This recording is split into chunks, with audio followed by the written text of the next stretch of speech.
Welcome to the Not Bobby Durkin Show. Because I'm Brian Knight, I am not Bobby Durkins, at least not right here. This episode, we're going to go over week 7 of the college football season for 2023. If you have been joining me on the other episodes, thank you for joining me. I started at week 0. Now we're at week 7.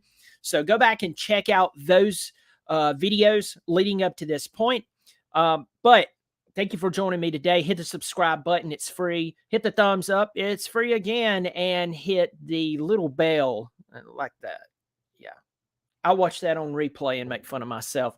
But that notifies you and lets you know when I am going live. So everybody, in today's video, I am using, as I've been using this entire series, FBS schedules .com. So I'm going to share this link in the comment section. Also, it is in the description below this video. So check out fbsschedules.com. I know there's probably something better out there, but I really like how I can navigate through the tab and to each individual week. Also, it has FCS, so that is really cool as well.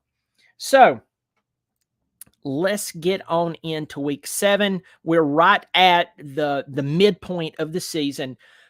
Not counting week 0, there's 15 weeks in the college football season as usual. And at this time, it will be Tuesday, October the 10th. Tuesday, October the 10th will be the very first game of week 7. Yes, you heard me right. And there's actually one really good game on Tuesday. So without further ado, I am actually going to share my screen so you can see the schedule and we can dive right in. Now, if you are like me, you love college football, but once you get into the season, there are certain games that you used to watch that you don't watch anymore. You were so hungry for college football over the summer. You got into weeks 0, 1, 2, maybe made it to 3, and you were watching the worst football possible. What's up, Grafnar? Thanks for joining us. And now you're in week 7. You've had a lot of good football games. Up to this point, you've already had Notre Dame and Ohio State. You've already had Florida and Tennessee. There's other big games that went on, Texas and Alabama, just to name a few. But now you're at that point of the season that, you can't really, you just kind of like over it. But I'm going to tell you this. On Tuesday night, October the 10th, there is a game. I love this game. And it's Coastal Carolina at Appalachian State. So you have basically Myrtle Beach, South Carolina, which it's Conway. Conway, South Carolina, it's about 15 minutes from South Myrtle. But just for all purposes, we'll call it Myrtle Beach, going up against the Mountain Boys of Appalachian State up in Boone, North Carolina. This game has had some really good outcomes. It's been a really good game. And I'll tell you that if once the individual single game tickets goes on sale for each school, this would be a game to get in on. Now, you can go and buy the tickets now, but you're going to pay an inflated price because people who season ticket holders are taking their tickets and they're trying to, recoup some of their money. Now, if I'm an Appalachian State season ticket holder, this is a game I'm definitely going to. It's a really, really good game. Coastal Carolina, you have Grayson McCall. You have a loaded offense. Once again, the defense is very suspect. It'll be the offense that keeps them in the game. And if they can figure out their defense and make it just average, if they could just become average, you'll see Coastal Carolina do very well this season. But that is a really cool game. That'll be a game to watch. I would actually like to go to that game. So Boone, North Carolina is about 3 hours from my house, somewhere in there. Coastal Carolina is about 4. So it would be closer for me to go to this Appalachian State game, but I would really like to see Grayson McCall play against the Mountaineers of App State. So moving on, we have 2 games on Wednesday. Nothing to write home about there. We get into Thursday. You have West Virginia and Houston. Nothing incredible to talk about there. If my memory serves me correct, that's now a Big 12 game, which is really odd. If you would have told me 10 years ago that this would be a Big 12 game, I would have laughed. I went, what? Dude, what is wrong? You're kidding. There's no way. But it is now. We get into Friday, October the 13th. We have Tulane at Memphis. Nothing really incredible there. Tulane, I think it had one of the best Cinderella seasons of any football team in recent years. And they really went under the radar until the Cotton Bowl was over and they had beat one of the best teams that money can buy, and that's Southern Cal. Stanford at Colorado. The only reason anyone will pay attention to that game is Stanford has a new coach. Colorado has a new coach. But the only person that you could care about is Deion Sanders and his team. Definitely the favorite in that one. Now we get into Saturday. And I'm going to go ahead and tell you, there's some interesting games in here that really stick out. The immediate one is UMass and Penn State. I'm kidding. No, it's not. It's Southern Cal at Notre Dame. Southern Cal at Notre Dame. Now, remember, Southern Cal won by 11 points last year. Notre Dame didn't have their starting quarterback. A lot of people's wondering about Notre Dame during that time, although they beat the crap out of Clemson.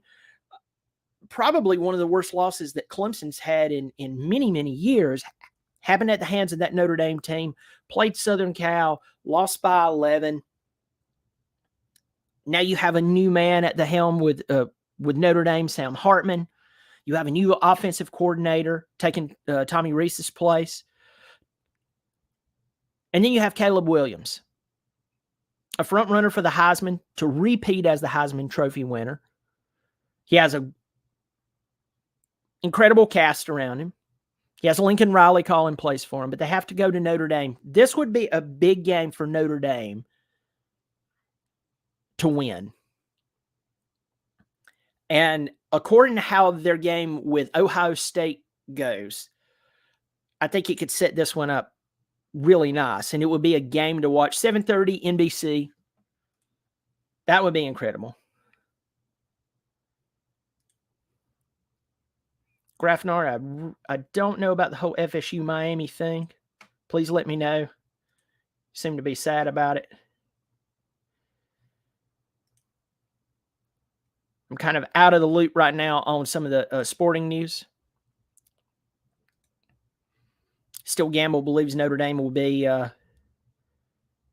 12-0 this year. So Notre Dame, that's a big game for them. Now, for all intents and purposes, other than the game being at Notre Dame, Southern Cal should win that game. Listen to me, Notre Dame fans. I know somebody is about to send the ghost of Rock to come after me. Maybe the ghost of Lou Holtz, and he's not even dead yet, come after me for saying that. I'm not saying that's a lock and load and that it's a landslide and all this bunch of stuff and that you don't stand a chance. Stop hearing stuff I didn't say. I'm saying Southern Cal should win that ball game.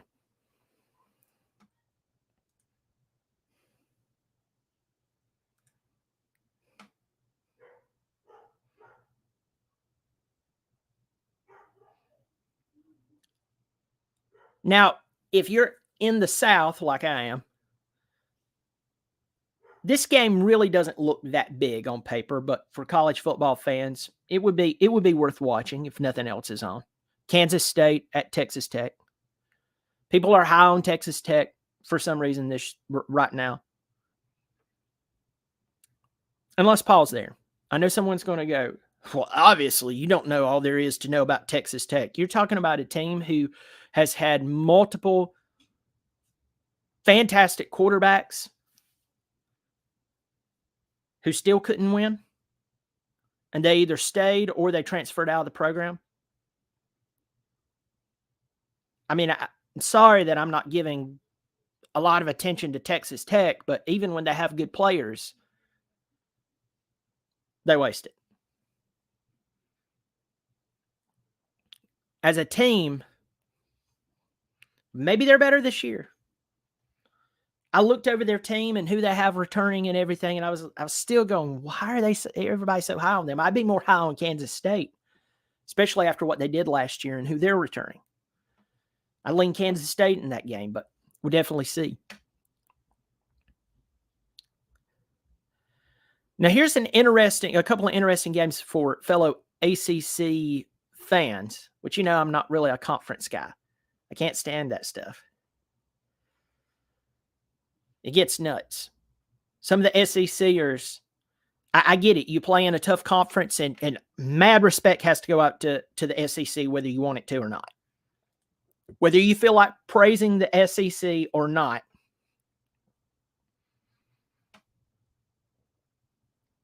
they're incredible. But when you run into a Kentucky fan and they're talking trash to you on the behalf of Georgia, that is just absolutely ridiculous and weird. How about Kentucky? How about you beat Georgia and start talking trash, my friends, based on what you've accomplished versus what your conference has done? I've said this a lot. I've said it as Bobby Durkins, but it's really true. Some of you fans in the SEC,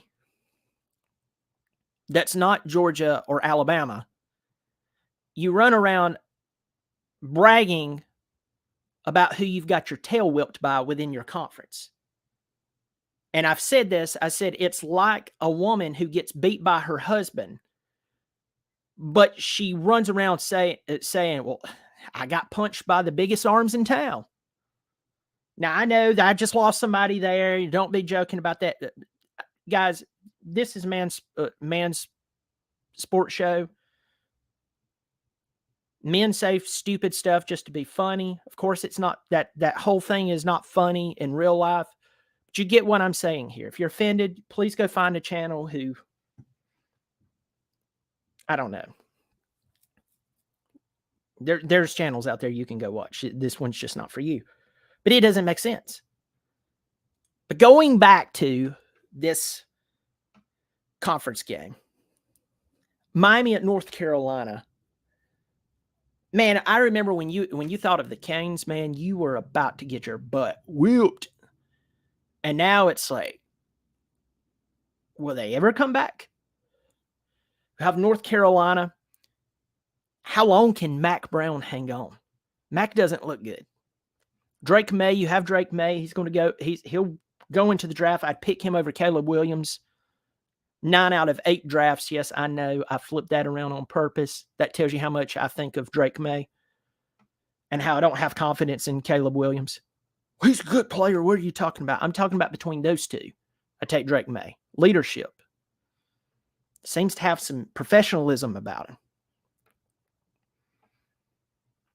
So that's an interesting game. NC State at Duke. Now, of course, Durham and Raleigh, they're right there together. But normally you look at that game and you go, NC State, definitely.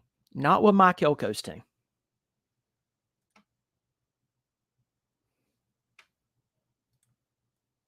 Still Gamble says Texas Tech kind of reminds me of the Tommy Bowden era. Grafnar doesn't want to relive it. Yeah, I remember that night. Cliff Kingsbury was the quarterback for Texas Tech that night. The former NFL coach, former college coach. Best haircut in college football and in the NFL. I think he's a OC now or something like that somewhere. I don't know. Yeah, 55-14. I remember that.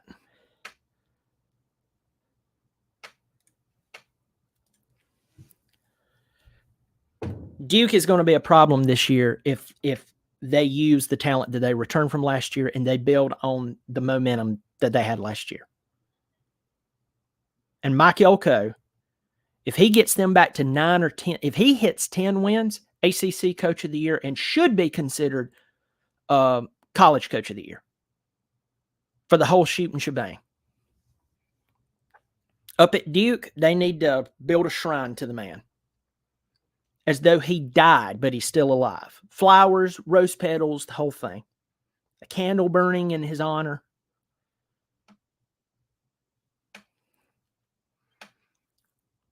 Moving on, Florida Atlantic at USF. The only reason I'm bringing this up, folks, Tom Herman is coaching Florida Atlantic.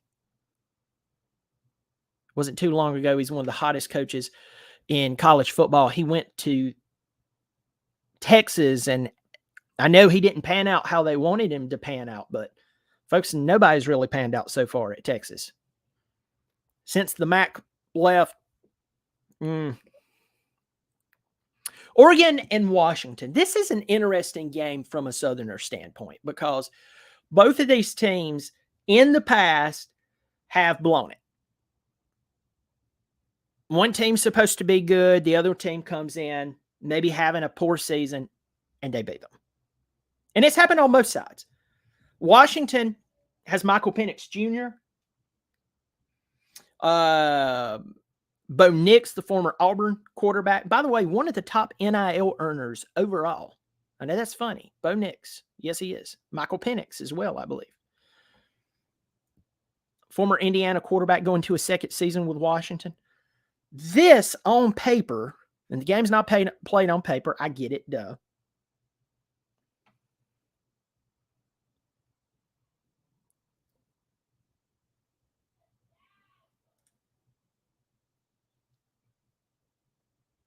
But it should be a good game. I'm looking at these comments. Still gamble. Donut Dave can only win 8 games even with all the starters he had coming back last year. Talking about Dave Doran at NC State. Dave's not a terrible coach, but thanks, Andre Bowers. I appreciate it. Is this old Andre that came on the Bobby Durkin show? We did a couple of shows together. Please let me know. I can't remember. Please forgive me for that, by the way. It's crazy. It's crazy. Seeing these two teams play, it should be a good game. According to what's on at the time, I might watch some of it, might watch all of it. Now, here's a team that, okay, it's a game that really doesn't matter, but the team involved is one to keep your eyes on. UTSA. They have 7th-year starter Frank Harris, which, by the way, smiles like a 4-year-old child in his photos. If you say, what are you talking about? Just go look at the Lindy's football preview for the year. Go to UTSA and look at his picture. I think he did it as a joke. He had to do it as a joke. If that's not a joke and that's how he actually smiles. Andre, yes, it's you. Yes. I was thinking about you the other day. I was actually over in the Florence area a couple of weeks ago. I was thinking about you, dude. Thanks for coming on this show, man. UTSA is going to be a good football team. They return a lot of starters. I'm just telling you.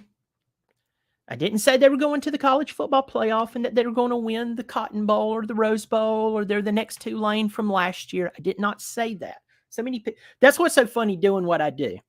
And I can't imagine what it's like for some of these big personalities on some of these big networks. And yes, a lot of those guys get on my nerves, but some of these guys on the big networks, I don't care how well they lay out all the specifics. People still hear stuff that they never said. So you said UTSA is one of your favorites to take the whole thing. No, I didn't. Are you drunk? No, I said they're a good football team. Could they play in the SEC? Probably. I mean, you got Vanderbilt. And up until last year, you have South Carolina. It's not like every team that's in the SEC is that great. I would trust UTSA and the SEC that way more than I'd ever trust Vanderbilt or South Carolina. Historically. Going on down here, UCLA and Oregon State. UCLA is an interesting story. Chip Kelly's there. He's been there, this is going year 4 or something like that. And what's really interesting about him is last year they kind of start off kind of bleh, like they have, and then finish decently solid. In fact, I'm going to do this live. I really don't care. Normally, I would try to look this up beforehand, but this is just right off the bat. I want to look at his team, how they ended up last year, because from what I can remember, UCLA was not bad last year. They were not great. Last year they were 9-4. They were 9-4, and they lost to Oregon by 15. They lost to Arizona. They had no business losing to Arizona. They almost beat Southern Cal. And then they lost in their bowl game against Pittsburgh. Now, they did sign Dante Moore. And this was a 5-star quarterback. This is a 5-star quarterback. He's going to be playing for them. Yes, he's going to be a freshman. Yes, they're starting, supposedly going to let Ethan Garbers play. But, I mean, who knows? They're going to play against Clemson's former quarterback at Oregon State, DJU. That'll be an interesting game. That could be a really interesting game.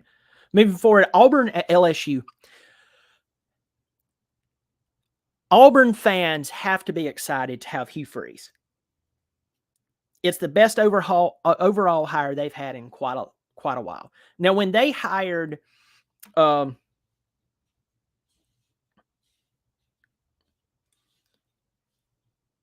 Lawnmower Man, hey, you know what? Other people would be offended that you advertised on my comment board. I'm not. Yes, everybody check out Rod's Lawnmower. Check it out. Lawnmower Man, thanks for showing up on here.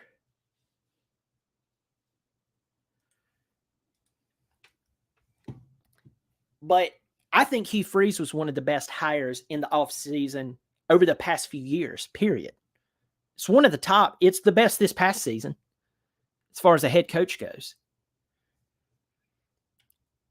But they're going to have to temper their expectations for this year. And I think a lot of them knows that. Some of them won't. Let Hugh Freeze drop a couple of games that maybe they thought he shouldn't, and then everybody's going to be like, oh no. I know he had that whole thing at Ole Miss, but we thought it's his first year, folks. At LSU. Florida at South Carolina. That's a really, really interesting game because last year, South Carolina, before they went and beat the crap out of Tennessee, and before they beat my Tigers by 1 point because we had poor coaching, we stopped running the ball. If you're like, excuses, you still won. Yeah, you still won. You still won. Great. You won. But my son, who is a Gamecock fan, looked at me and said, why did y'all stop running the ball? We couldn't stop it.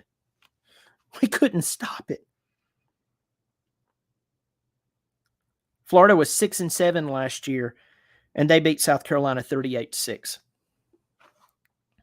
38-6. That's like eyebrow raising. 38-6. 38-6. So you have to think that Shane Beamer has payback on his mind. And if you'll pause here for a second, even just on the overall topic, look, we're starting to see more meaningful games. We're in week 7. We're starting to see more conference play that means something. We're starting to see games kind of like this South Carolina-Florida game. South Carolina is supposed to be better this year, folks. They're supposed to be better. They are not a front runner for the national championship.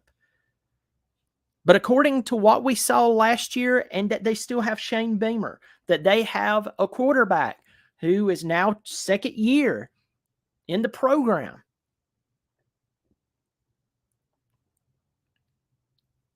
You're going to have to take them more seriously, whether you want to or not.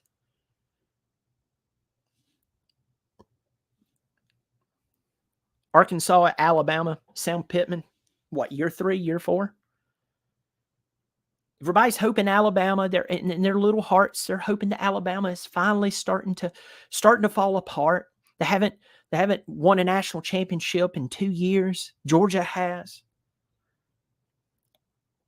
As long as Nick Saban is conscious, sucking wind, and he doesn't have dementia, you've got a problem on your hand in Alabama.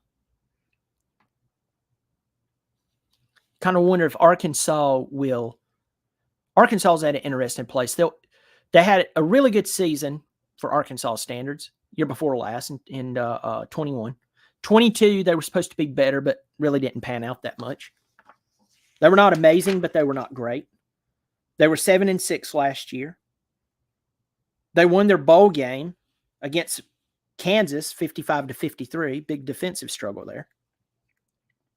They did beat South Carolina, but they lost to teams like Texas A&M. Well, they lost by 2 points, but A&M was last year.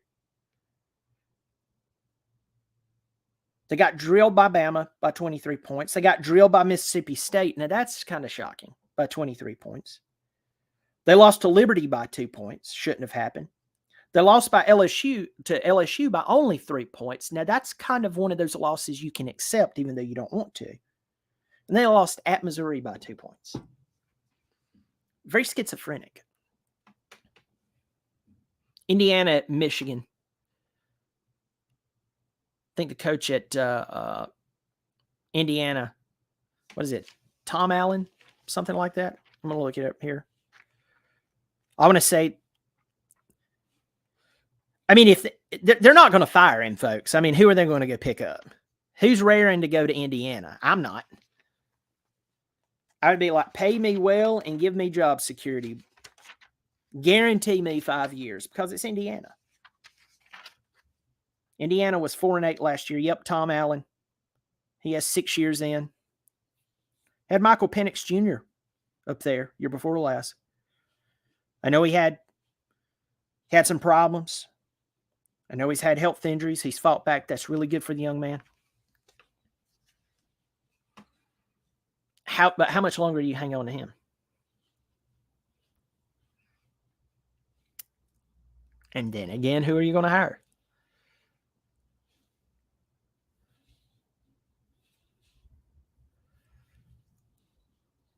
Iowa at Wisconsin sounds like a just line them up, run the football down their throat game. Wisconsin will probably win that game because of their quarterback play. A&M at Tennessee. A&M at Tennessee. A&M, even with all the transfers, still has more talent than almost every team in the college football world. The only team who has more talent than them is your usual suspects, Bama, Georgia. In fact, by blue chip, and I saw this on the Late Kick with Josh Pate, Bama still is like head and shoulders above everyone with talent. Talk about blue chip. That was a really good show we did. And the interesting part about that, as I said, was you have Bama, you have Georgia. There might have been one other team, and then it was Texas A&M. And then Clemson was like 4 or 5, somewhere in there. It was like 4 or 5. So even with everything that's happened at Clemson, Clemson still has more talent. I'm talking about ratings, blah, blah, blah. People say stars don't matter. Stars do matter.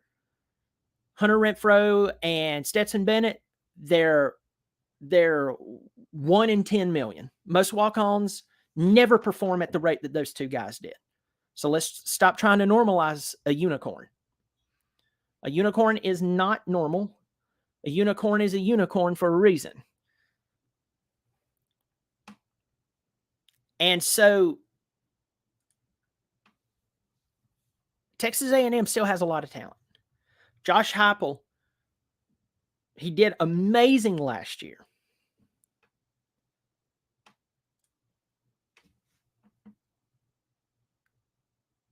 He lost some talent, but he's gained talent.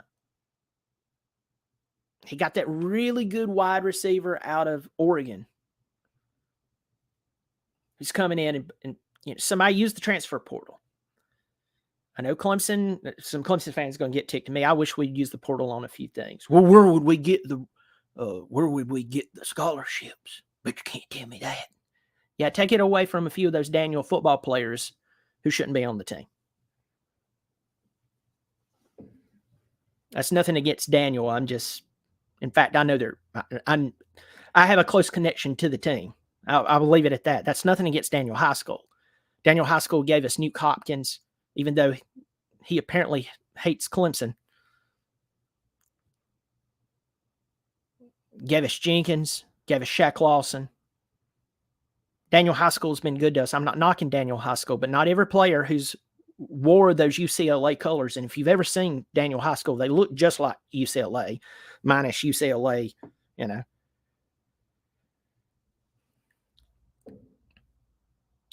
that's where you could use it. But with that said, Texas A&M still has a lot of talent. Tennessee used the portal, got that Thornton kid. There's a lot of high expectations for the Vols, and rightfully so. Are they going to be a front runner to make the college football playoffs? No, I don't believe so. It's not out of the question. If we get to the end of this year and they're in the college football playoff and people's coming up, boy, how'd this work out for you? Well, I didn't say it was out of the question. I said I don't see them being a front runner for it. You've got a quarterback who's had one great game, and that was against Clemson. The other 4 years of college, including a stint at another school, has been terrible.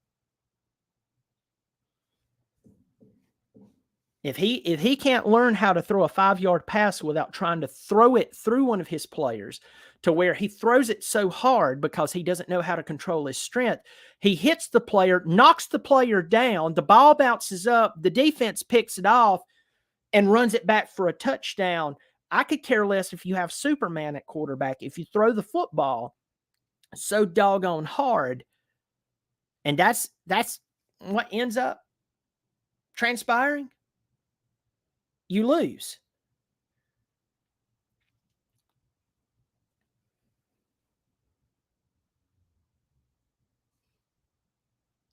Texas A&M paying $70 million to get rid of Jimbo Fisher. The people down there, $70 million is nothing to them. And he's brought in Bobby Petrino, two men that is an HR nightmare on the same team. It'll be an interesting game. I'm going to give you a prediction. Texas A&M is either going to win 9, maybe 10 games, or they're going to do bad and they're going to get fired. Or Jimbo Fisher's going to get fired. I need stronger coffee, folks. I know it's 3 o'clock in the daytime, but I need stronger coffee.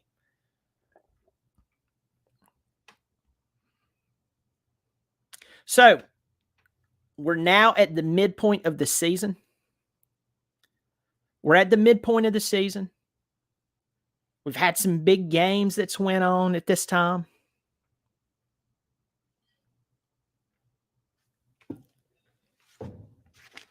And I can tell you just by looking at the schedules.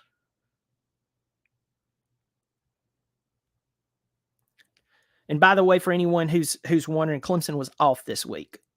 So Clemson would have a bye week 7. So I wanted to make sure that I didn't somehow overlook my own team.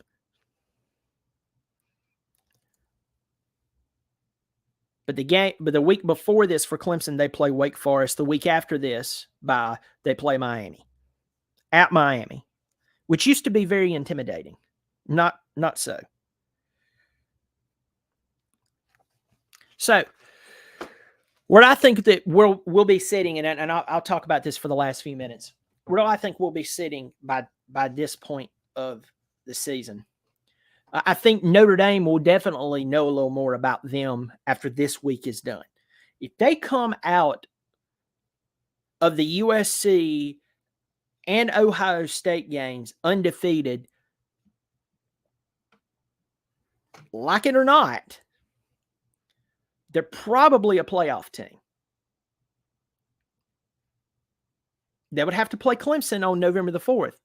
But if Notre Dame, everybody talks about what a terrible schedule. They've always had easy schedule. Not this season. Southern Cal, Clemson, Ohio State, just right there. Good grief. If they come out of 2 of those 3 games with wins and their loss is close, 7 points, maybe stretch it to 10 points or less, you're probably looking at a playoff team. Unless you have a bunch of undefeated teams in front of them.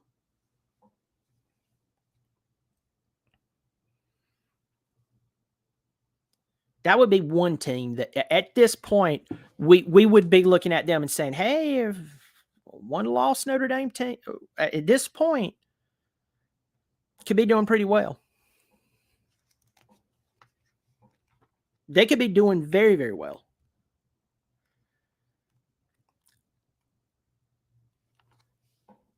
By this point, we'll know a lot.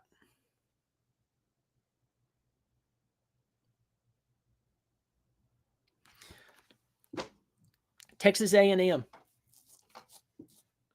Just to get to this point, and with one loss, I think would be all right with Texas A&M.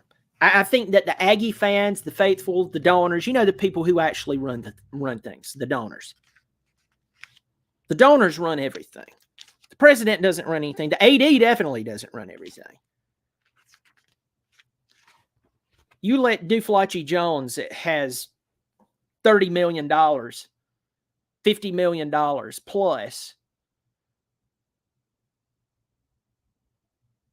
who gives money out the rear to a school, and things aren't going well, that guy's going to hit up the AD, and he's going to tell him, either they go or you go. I'm going nowhere. I pulled for this team many years. Come on.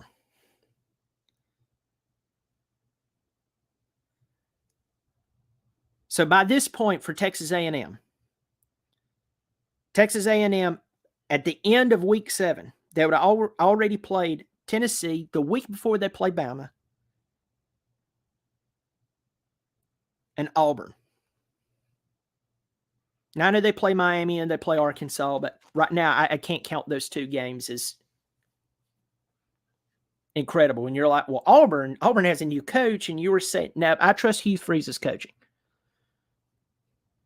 Now, if Hugh Freeze was the coach at Miami, no offense to Cristobal, I think Cristobal is a good coach. I think it's a bad situation down there. There's something about a guy like Hugh Freeze. I think we also know why Hugh Freeze is not at a place like Miami. Because if you thought that he could slip and fall from grace at Ole Miss, can you imagine what terrible things could be done at Miami? Oh, wait, that's been done like 3 or 4 times already. No offense, Miami fans. Slim Shady Canes, if you're in here, no offense to you, my friend. Well, folks, I'm going to close this out. We have completed week 7 of the college football preview for 2023. And I say this especially once we get into about week 4, week 5, we figure out what teams were promoted by either the big media sites, certain publications, certain podcasts talking about, oh, this team's going to be good. And yes, I get it. And I agree with my friend Mark Rogers. I agree with him 100% that hey, let's try not to just say Alabama, Georgia, and Ohio State. I get that. But there's also schools out there, they don't have a snowball's chance in a very hot place of being in the top 10. And right now they're in the top 10. Or they're in the top 15. They shouldn't even be in the top 25. People who's in the top 25 shouldn't even be in the top 40 or 50. You get where I'm going with this. Florida State. I'm going to say this about Florida State. Florida State has made some good off-season moves. But Florida State last year, in their 3 toughest games, they lost them. Their 3 most important games in conference, they lost. And they lost 3 weeks in a row. Wake Forest being one of them, Clemson being one of them. Well, that was last year. Sure. If I'm an FSU fan, I'm rebutting me. I'm screaming. I'm yelling. I'm going, that Tiger fan is an idiot. I don't trust him. Blah, blah, blah, blah, blah, blah, blah. Your quarterback is good. But he's not. That team as a whole is not top 10 good. I just don't see it. Top 15, top 12. Maybe you get to about 12 and you stop. I would go, okay, maybe I can live with that. But Florida State is just being shoved down our throat. I mean, on the front of this Lindy's right here, they're at number 6. They're number 6. Texas is number 9.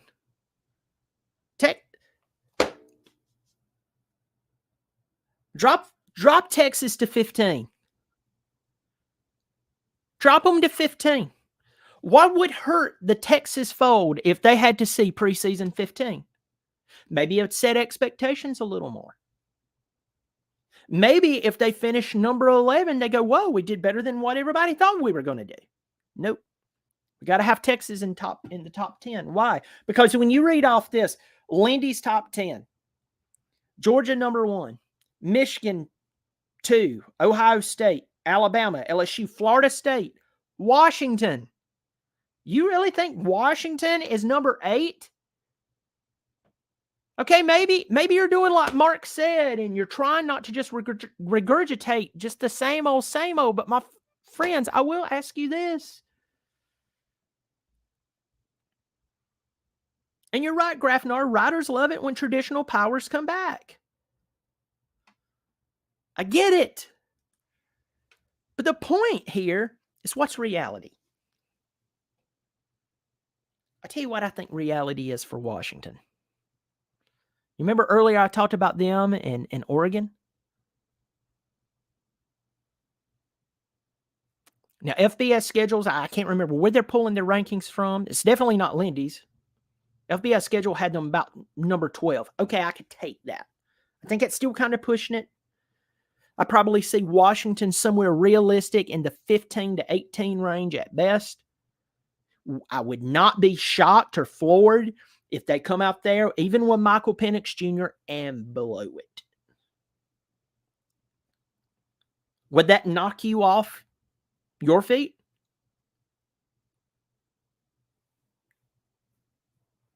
It wouldn't me. I go, they blew it again. Texas.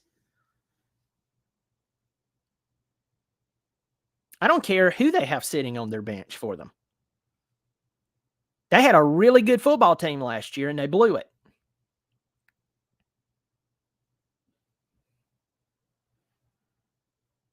If you think Arch Manning is going to come in and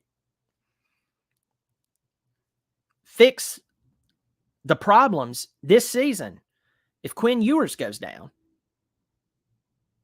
that nobody's been able to fix since Mac Brown. They haven't had a really good football team since a guy named Colt McCoy was there. But they've had a lot of really good recruits come through that door. They have a lot of really well-known guys come through the door of Texas. They gave their running back a Lamborghini or something like that last year. What did that amount to again? Let me see. I'm going to open this book back up. I know some of you are like, well, you should remember. No, I can't remember. Good for you if all you have to do is sit and study. I have a life, so I just can't remember every little thing about every college football team. What were they last year? Oh, they were 8-5. Chase Henderson in here. May there to you. Huffer Billy Paul. May there to you. Bunch of you in here. If I told you that a football team went 8-5 and then posed the question to you, we should give their guys, should we somehow find a way to give the running back a Lamborghini? An 8-5 football team? What? No. They're 8-5. Who did they lose to? Who did they let me see who they lost to. Well, they lost by Bama by 1 point.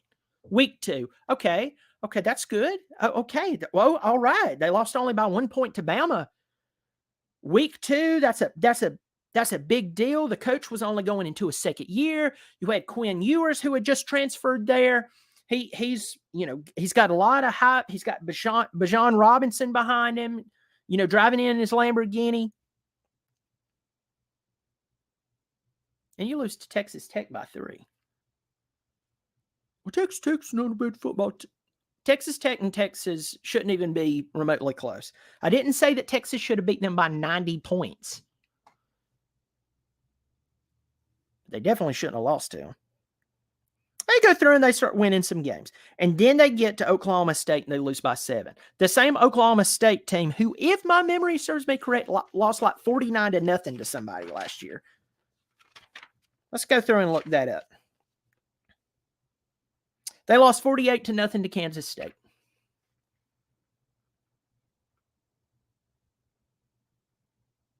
They lost to TCU, and then they lost to Washington in the Alamo Bowl. Well, that's because players are sitting out.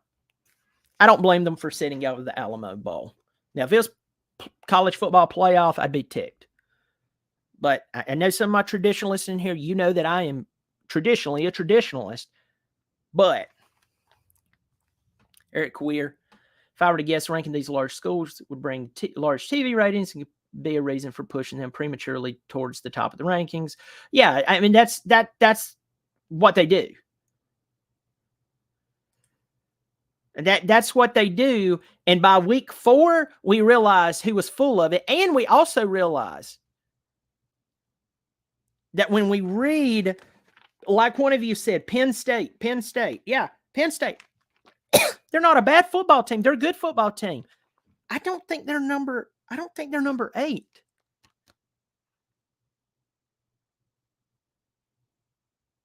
I don't think they're number 8. Once again, I did not say that they're a bad football team. I don't think they're number 8. Texas, good grief. Tiger Paul Craven getting in here. Let me tell you this. Tiger Paul Craven, I was working with Tiger Paul Craven, and I said that like 4 times there. Sorry, dude. And Jordan Bowman. If you don't know these guys, they're working with Mark Rogers, covering Clemson football, and they're doing a heck of a job, by the way. They've been longtime Bobby Durkins followers. Mayday! And so I've been trying to work out a time for us all to get together. Unfortunately, I had to change my schedule last night. They were actually going to come on my show. I had to drop a bomb on them. I almost said a deuce, but that sounds really dumb. And tell them, hey, sorry, I couldn't do it.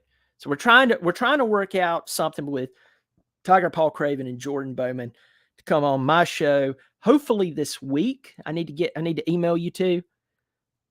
But they would have been on last night, and then my schedule changed. So sorry about that. Everybody, go check them out. They do a great job. Chase, who in the wild world of ESPN Ocho are we talking about? Yeah, we're talking about a lot of the Ocho teams. No, week 7 is actually pretty good. Week 7 is actually pretty good, but I feel like teams from the Ocho has ended up in the top 10. And Eric Weir, we've talked about this before, but you said it. They're just trying to get larger, these historically great teams. I'm surprised they didn't put Miami in the top 10. Get Miami in the top 10. We got Ohio State in there, which Ohio State should be there, but maybe we put Miami in there. Maybe we should put Florida in the top 10. Man, that would really fire up the state of Florida. We've already got Florida State proportionally ranked. I almost said disranked. I don't even know if that's a word. Who cares?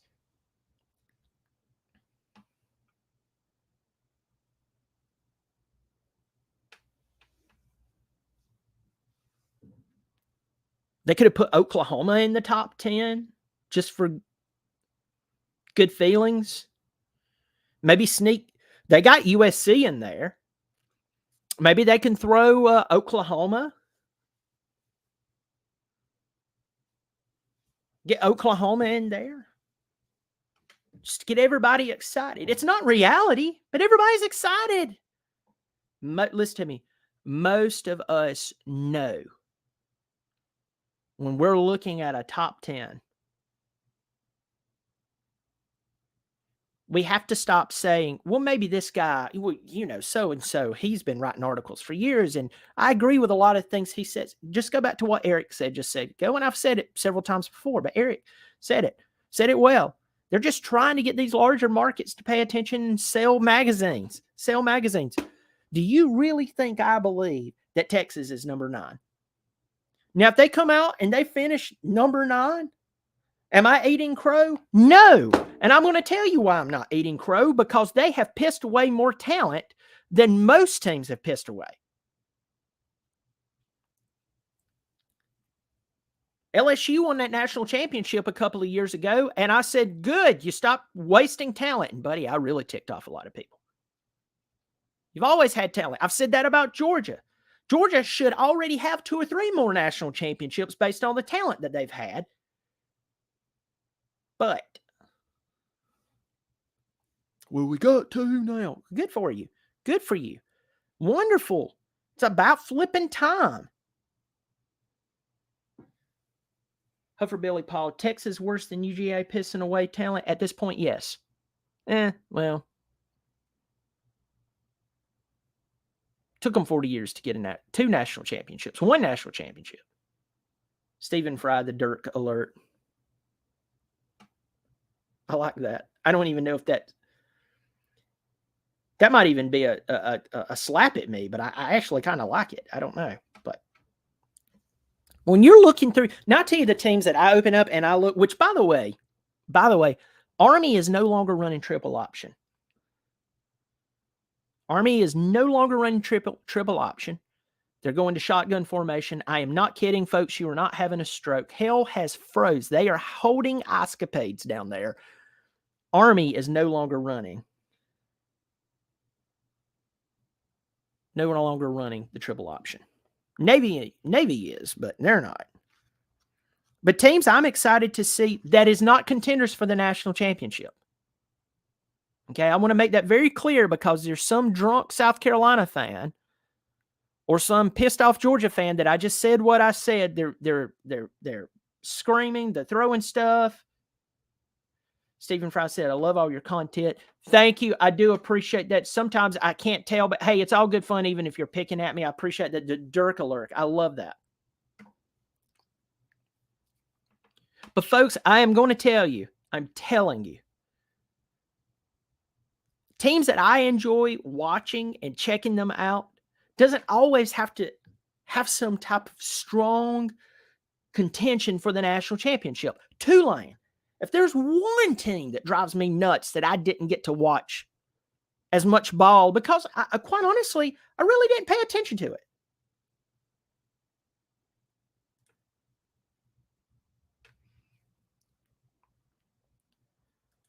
And I missed a lot of Tulane because I kept waiting for Tulane to just get drug. And guess what? They didn't.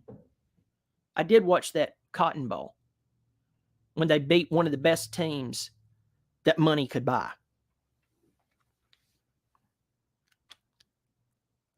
Teams that I'm watching, I'm going to watch Coastal this year. I've been paying attention to Coastal now for about 4 years, 3 years, somewhere in there. They caught my attention. Some people would go, that's because they had the good season in 2020. No crap, Sherlock. No. You mean I would start paying attention because a team who has historically been blah started doing incredible? How bad of me. Now I've just enjoyed watching Grayson McCall, which I will tell you this. I don't know if it was grades. I don't know if it was something, whatever went on. But Grayson McCall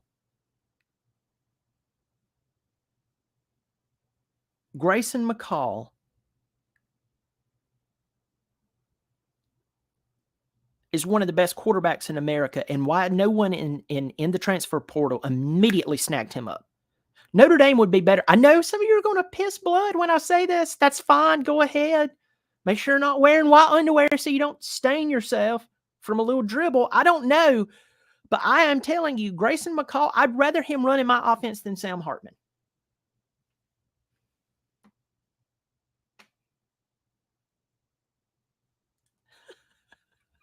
Grafnard, God help you.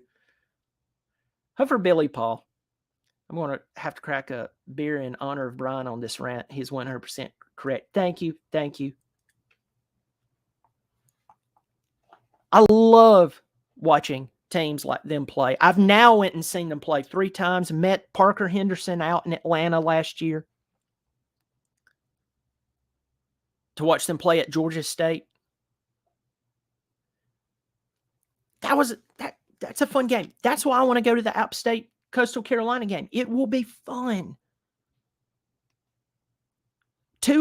Will Tulane come back and do something incredible this year? Not a run to the playoff, but will they repeat on doing something great? Maybe they don't make it to the Cotton Bowl, but maybe they win 9 games. They lost that really good running back that they had, but guess what? They return a lot of players, including their coach. UTSA, fun. That will be a fun team to watch. I hope they do well.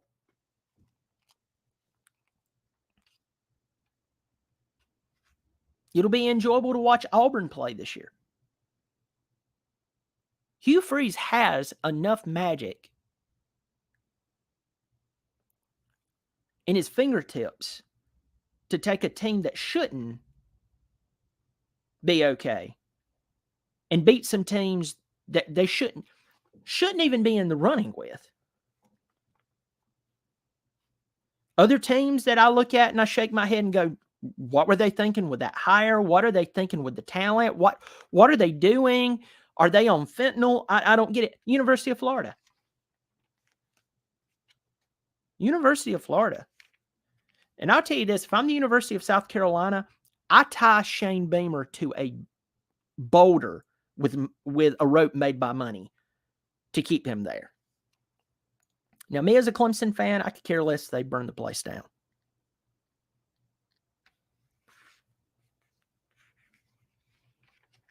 Another team that will be interesting to watch. Now, I don't think that they're going to be great, but if they make it to 600, everybody will be shocked. And that's Nebraska. Matt Rule went and coached in the NFL. Man, he didn't know what he was doing. Folks, let me ask you this.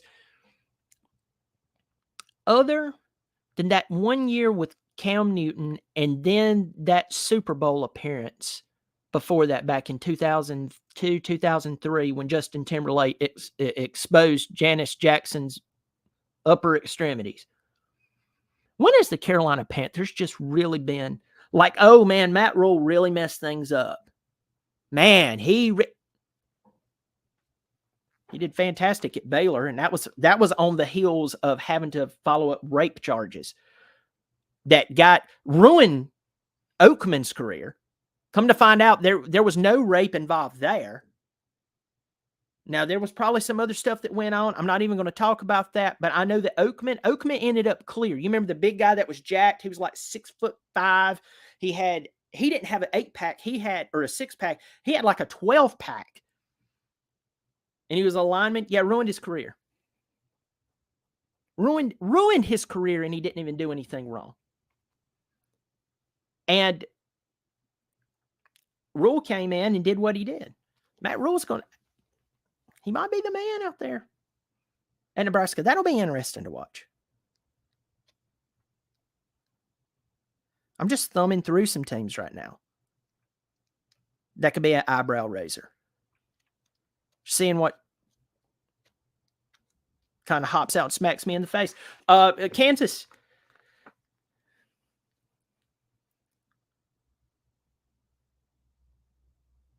Kansas, they did amazing by Kansas standards last year. Their good quarterback that was injured, he's back.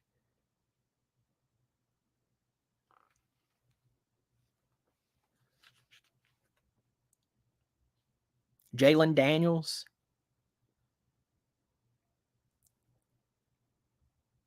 They returned 16 players, by the way. 9 on the offense, 7 on the defense. That's a big deal. I've talked about this ad nauseum recently. Duke.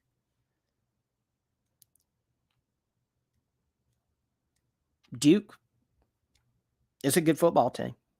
Great? No. See, some of you have not done this like I've done this. I'm nobody special. I started a YouTube channel posing as a redneck that a lot of people still believes is real. And that's fun, by the way.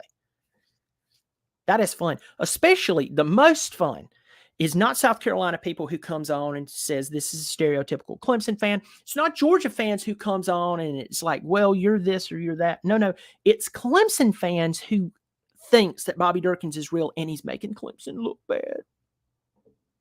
Get a life. But doing what I do is fun. It is fun. But I'll tell you what is annoying about it is that you realize that when I say something, and I'm very clear, I'm gonna make this dumb to where even an ant could understand it. Not for y'all viewers, most of you, you're great, especially people here, but this is orange and this is white. There's some people who they heard that and they heard purple and blue and green and you're like, whoa, I never said that. I said orange and white.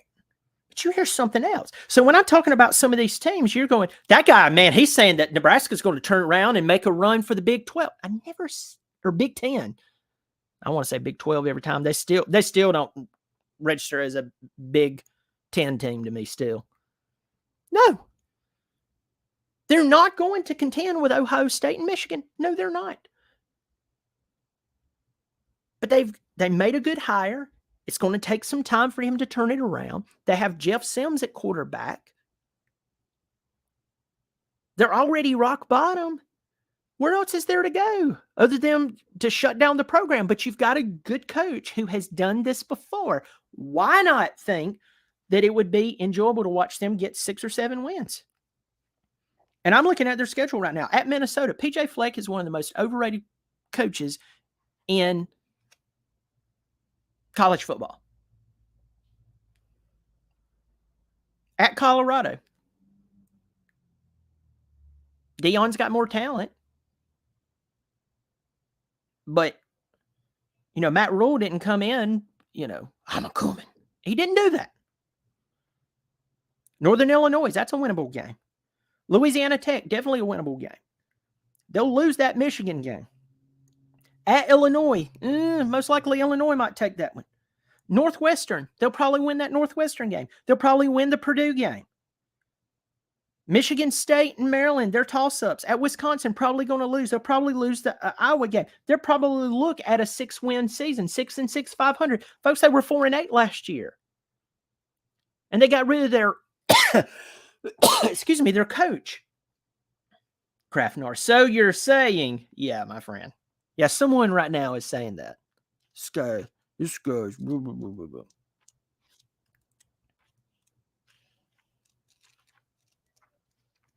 So, folks, I'm going to end this. Been running my mouth for too long. There's some people that know me. They're like, thank God Thank God he's shutting up. Does that mean in everyday life? No, you're still stuck with me. But by week 7, we're going to realize who a lot of these teams who they are.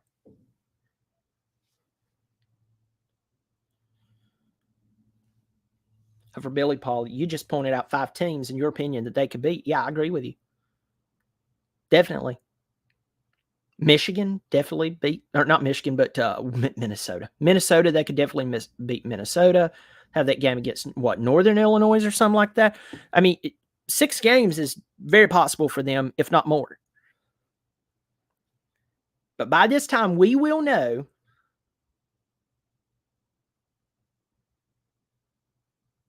where a lot of these teams stand. All right, folks, if you're new here, hit the subscribe button, hit the thumbs up, and turn on the notifications. Pass it along to any groups that you're part of. If you're part of any Facebook groups or any online communities, feel free to share it. Parker Henderson has done that a lot, and that's very kind of him. He and Chase have been good to the show, as well as a lot of you. But we're getting closer and closer and closer. This is the last full week of June. Actually starting on Saturday will be July. And then before you know it, we'll have week 0. I'm looking forward to it. It's going to be a lot of fun. In the comment section, tell me some of the games that you're actually looking forward to seeing this season. Even if it's after this video and you just leave it in the comment section, let me know. Also, I'm going to repost this right here if you want to take this fbsschedules.com. I just put it in the live chat here in the show, and I also placed it in the description below this video. Folks, thank you so much for joining me. This is fun. It's a lot of fun to talk about football, and that's exactly what college football is supposed to be. It's supposed to be fun. Yeah, we can get frustrated and irritated and so on. This is supposed to be an escape from everyday life. This is supposed to be that breather that you take so that when you're having to work or you're having to deal with something stressful, that it is your time away from that stuff, so that when you do have to deal with this stuff, you're more refreshed. Hopefully you're more relaxed. But I do appreciate you joining me. Everybody, you take care of yourself. I will catch you soon. You take care of yourself, and I will see you for my preview of week 8. And I'm going to be getting Tiger Paul Craven and Jordan Bowman on the show, as well as working on some other guests. Y'all take care. I'll catch you next time.